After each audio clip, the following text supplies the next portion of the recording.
Hello నాన్న. అబ్బా నాకు తెలుసు నాన్న, నన్ను విసిగించకు నాన్నను. ఈ మధ్య చాదస్తం నీకు మరీ ఎక్కువైపోతుంది. ఎన్నిసార్లు చెప్పిందే చెప్తావు.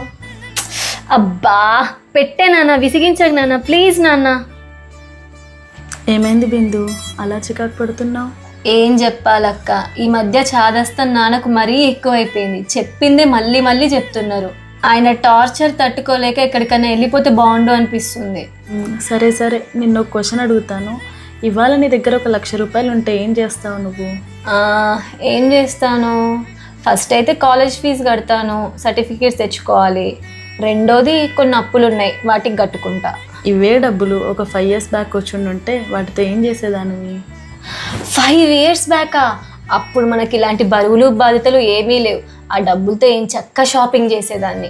ఆహా, ఓకే. ఒకవేళ ఇవే డబ్బులు 10 సంవత్సరాల క్రితం వచ్చి ఉంటే? 10 years బ్యాకా? 10 years బ్యాక్ అంటే అప్పుడు మనకు షాపింగ్లు గీపింగ్లు ఇవేం తెలుసక్క. ఏం చక్క బొమ్మలు కొనుక్కునేదాన్ని. ఒకవేళ 15 years బ్యాక్ నీ దగ్గర డబ్బులు ఉంటే ఏం చేసేదానివి? 15 years బ్యాక్ అంటే అప్పుడు మరీ చిన్నపిల్లనక్క. ఈ టాయ్స్లు అవి ఇవేమి కొనుక్కుంటాం. నాకు ఇష్టమైన చాక్లెట్లు స్వీట్లు కొనుక్కుంటా. చైల్డ్హుడ్లో నీకు చాక్లెట్స్ అంటే చాలా ఇష్టం కదా, మరి ఇప్పుడు నీ దగ్గర డబ్బులు ఉంటే చాక్లెట్స్ ఎందుకు కొనుక్కో? అప్పుడంటే చిన్నపిల్లని, అమాయకత్వం, డబ్బులుంటే చాక్లెట్స్ కొనుక్కోవాలనుకున్నాను. ఇప్పుడు పెద్దదాన్ని కదా, బాధ్యత. నా బాధ్యతలు నెరవేర్చడమే ముఖ్యం అనుకుంటున్నాను. ఇప్పుడు ఎవరైనా పిల్లలు నేను టాయ్స్ కొనేమని అడిగితే నువ్వు నీ బాధ్యతల గురించి చెప్తే వాళ్ళు ఏమనుకుంటారు చెప్పు? వాళ్ళ మెచ్యూరిటీకి నేనేం అర్థమవుతాను? ఖచ్చితంగా అది చాదస్తామని అనుకుంటారు.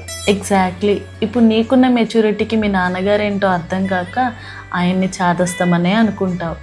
మనకంటే తక్కువ జ్ఞానం చాలా సందర్భాల్లో అమాయకత్వంగా అనిపిస్తుంది. మనకి మించిన జ్ఞానం బోధపడినప్పుడు అది మూర్ఖంగా చాదస్తంగా అనిపిస్తుంది. వాళ్ళ తలనెరుపు వారికి కిరీటంగా ఉందమ్మా. వాళ్ళ అనుభవం మనకి ఒక ఆశీర్వాదం. ఇవాళ దయ చూపించి దారి చూపించే పెద్దరికం ఉన్నప్పుడు వాళ్ళ విలువ మనకు అర్థం కాదు. ఒకనాటికి ఆలోచన చెప్పేవారిని కోల్పోయిన తర్వాత అనాథనైపోయాను అనిపిస్తుంది. కోల్పోయిన తర్వాత కొన్నిటి విలువ తెలిసినా అది తిరిగి రాదమ్మా. ఇప్పుడు మీ నాన్న మాటలు నీకు చాదస్తంగానే అనిపించుండొచ్చు, కానీ ఓపికగా ఆలోచించి చూడు, ఎవరి కోసం చెప్తున్నాడు అవన్నీ? నా కోసమే అక్క.